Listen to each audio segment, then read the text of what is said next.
Apa khabar murid-murid semua? Kali ini kita akan belajar unit 4 sejarah tahun 4 yang bertajuk Zaman Air Batu. Diharapkan semua murid bersedia untuk mengikuti tajuk ini sehingga tamat.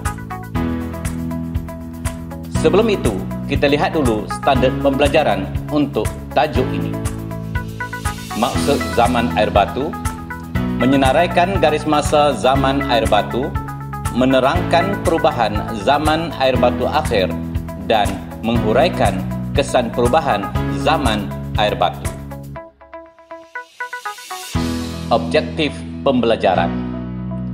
Pada akhir pembelajaran kali ini, murid-murid diharapkan dapat menyatakan maksud zaman air batu dan garis masa zaman air batu akhir, menghuraikan perubahan zaman air batu akhir dan kesannya di Asia Tenggara. Pertama sekali, kita kenali dahulu apakah maksud zaman air batu. Zaman air batu ialah zaman bumi diliputi air batu tebal kerana penurunan suhu yang sangat ketara dalam jangka masa yang lama.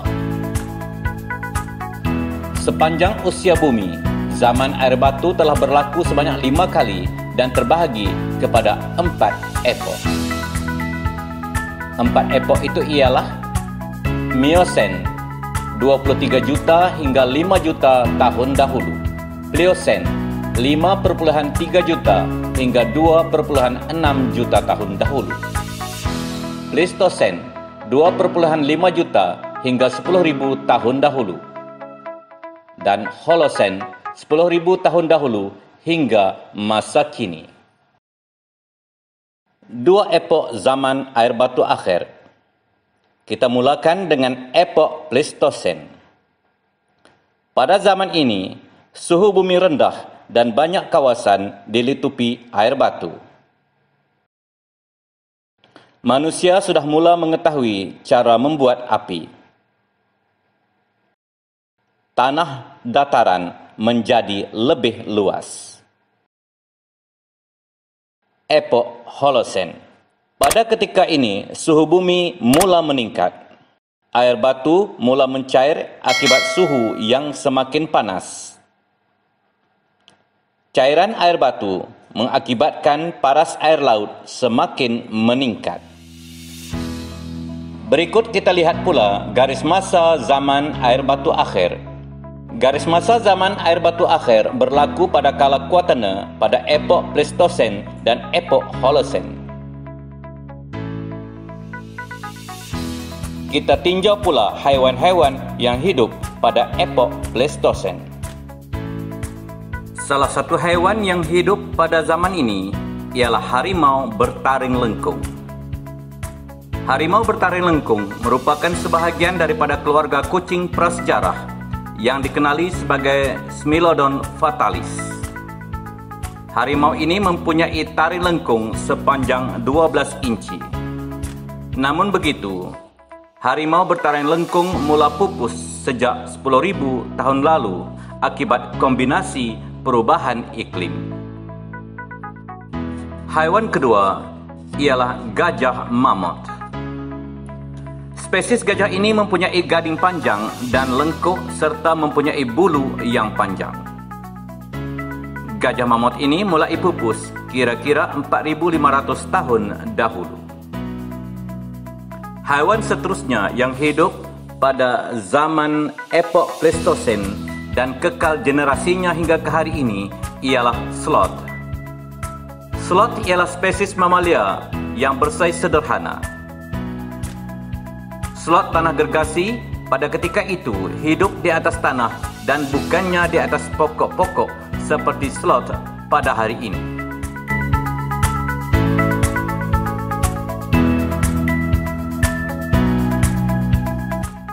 Cuba kita bayangkan sekiranya harimau bertaring lengkung dan gajah mamut ini hidup hingga hari ini.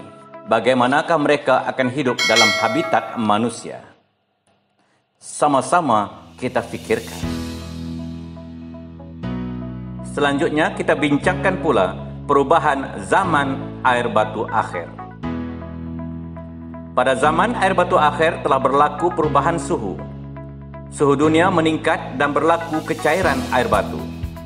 Perubahan ini telah memberikan kesan yang besar terhadap bentuk fizikal dan hidupan bumi. Perubahan yang ketara adalah perubahan bentuk muka bumi. Pada ketika ini, suhu bumi mula meningkat. Ais mula mencair dan air melimpah ke kawasan rendah sehingga membentuk tasik dan laut. Perubahan yang paling ketara adalah perubahan iklim. Iklim telah berubah daripada terlalu sejuk kepada sederhana sejuk. Perubahan iklim ini adalah disebabkan oleh sinaran matahari dan pemanasan bumi. Perubahan yang berlaku pada rupa bentuk fizikal bumi. Telah berlaku perubahan bentuk fizikal bumi di mana banyak bukit-bukit yang tenggelam dan tasik-tasik telah wujud. Paras air laut meningkat sehingga 100 meter. Sekarang kita tinjau pula kesan akibat perubahan zaman air batu akhir. Peningkatan suhu juga telah memberikan kesan kepada bentuk muka bumi, kehidupan manusia dan haiwan. Kesan pertama adalah bentuk fizikal bumi yang baharu. Telah berlaku pembentukan tasik air tawar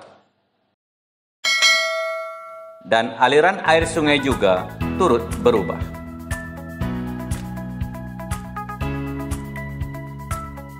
Kesan kedua adalah kepupusan haiwan.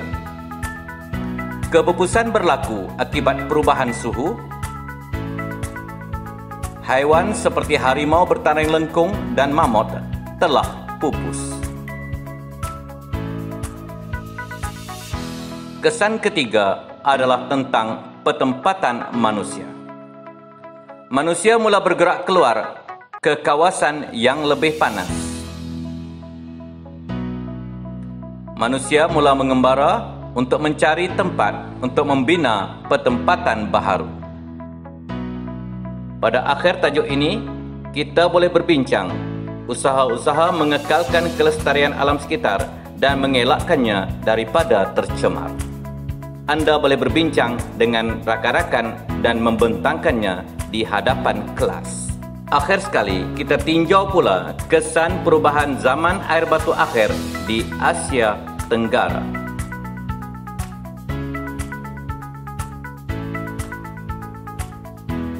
Kesan utama yang berlaku adalah kenaikan paras air laut di pentas Sunda. Dan pada ketika itu berlaku pergerakan manusia dan haiwan. Untuk makluman kamu, pentas Sunda ialah kawasan tanah luas di Asia Tenggara yang menghubungkan daratan dengan kepulauan. Oleh itu, kedudukan pentas Sunda mempengaruhi bentuk muka bumi di rantau Asia. Apabila berlaku kenaikan paras air laut, keadaan ini telah mempengaruhi bentuk muka bumi pentas Sunda. Kecairan air batu juga menyebabkan kenaikan paras air laut yang membawa kepada pembentukan sungai dan tasik di Asia Tenggara. Aliran air sungai telah menenggelamkan kawasan tanah rendah di sepanjang tepi pantai.